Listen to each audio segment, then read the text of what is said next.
Sperm count, sperm motility, sperm morphology. Morphology అనేది చాలా least bothered issue అనమాట sperm అనాలిసిస్లో. So స్పర్మ్లో count ఎంత ఇంపార్టెంటో మోటిలిటీ అంతే ఇంపార్టెంట్. మార్ఫాలజీ అంటే స్పర్మ్ చూడడానికి ఎలా ఉంటుందో అది కూడా చాలా important. So normal forms normally more than 4% ఉండాలండి.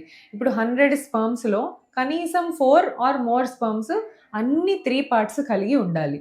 దానికి ఒక ప్రాపర్ హెడ్ ఉండాలి, అది ట్రయాంగులర్ షేప్లో ఉండాలి, మిడిల్ పీస్ ఆర్ నెక్ ఉండాలి అండ్ టెయిల్ ఉండాలి. సో చూడ్డానికి కూడా స్పర్మ్ పర్ఫెక్ట్గా ఉంటేనే, ట్రయాంగులర్ షేప్ హెడ్ ఉంటేనే అది ఎగ్ని పెనిట్రేట్ చేయడానికి పాసిబిలిటీ బాగుందని. నెక్ మంచిగా ఉంటేనే it connects the head and the tail. And then tail ఎందుకు important? It helps the sperm to move in the direction of the egg to fertilize it. So normal morphology మనకు రిపోర్ట్లో 100లో 100 sperms check చేసామనుకోండి, అందులో 4 are 5 at least ఇలా 3 parts కలిగి ఉండాలన్నమాట. Only 2 1 so less than 4% morphology ఉందనుకోండి, వీళ్ళలో ఏం కావచ్చు? Actually ice only sperm count బాగుండి మొటిలిటీ బాగుండి మార్ఫాలజీలోనే ఇష్యూస్ ఉంటే అది చాలా మనం ఇగ్నోర్ చేయొచ్చు, మెడిసిన్స్ ద్వారా ఇంప్రూవ్ చేసుకోవచ్చు, దీనివల్లనే ప్రెగ్నెన్సీ రావట్లేదు అని చెప్పడానికి ఏం లేదు. So morphology is the least bothered one, not very very important. But still when you have a good morphology, your success rates are better in all the treatments like IVF or natural or IUI. So morphology బాగా ఉంటే fertilisation ఆ స్పర్మ్స్తో మంచిగా జరిగే అవకాశం ఉంటుంది. So fertilisation అంటే ఏంటి? Egg sperm 2 కలవటం ఫర్టిలైజేషన్. సో న్యాచురల్గా బాడీలో జరిగితే దాన్ని ఇన్ వైవో ఫర్టిలైజేషన్ అంటారు. అదే మనం బయట ఎగ్ని స్పర్మ్ని కలిపితే దాన్ని ఇన్ విట్రో ఫర్టిలైజేషన్ అని చెప్తారు. సో మార్ఫాలజీ బాగుంటే ఫర్టిలైజేషన్ బాగా జరుగుతుంది, అలాగే ఎంబ్రియో కూడా గుడ్ క్వాలిటీ ఎంబ్రియో ఫామ్ అవుతుంది అనమాట. సో పువర్ మార్ఫాలజీ అంటే హెడ్ సరిగ్గా లేదో లేదా టెయిల్ సరిగ్గా లేదో ఇలాంటి స్పర్మ్తో మనం ఫర్టిలైజ్ చేసామే అనుకోండి, ఎంబ్రియో సరిగ్గా ఫామ్ కాదు. సో లో క్వాలిటీ ఎంబ్రియో లీడింగ్ టు లో సక్సెస్ రేట్.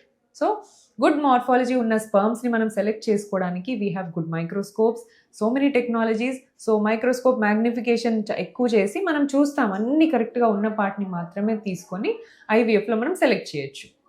కానీ న్యాచురల్ పద్ధతిలో మనం సెలెక్ట్ చేయగలమా? చేయలేము. So what ever sperm is fastest అది వెళ్ళి ఎగ్ని మీట్ అయిపోతుంది అనమాట. సో అందుకని న్యాచురల్ ప్రెగ్నెన్సీస్ కంటే ఐవీఎఫ్లో కొంచెం సక్సెస్ రేట్స్ బాగుంటాయి, అబార్షన్ రిస్క్ కొద్దిగా తక్కువగా ఉంటుంది. సో ఎంబ్రియో క్వాలిటీ మంచిగా వస్తుంది, అలాగే ప్రెగ్నెన్సీ రేట్స్ చాలా బాగా ఇంప్రూవ్ అవుతాయి when you have a normal forms.